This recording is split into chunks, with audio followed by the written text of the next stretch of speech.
உச்சி மயில மேகாட்டு கோவிலில கதை ஒன்று நடக்குதம்மா.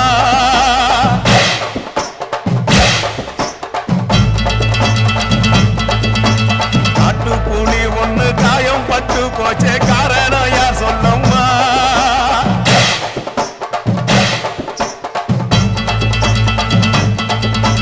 சட்டவோடு கையில் சத்தம் முழங்கிட தாயணி பொங்கிடம்மா. சட்டவோடு கையில் சத்தம் முழங்கிட தாயணி பொங்கிடம்மா. சூளக்காளியே அத்தா தாயே சூளக்காளியே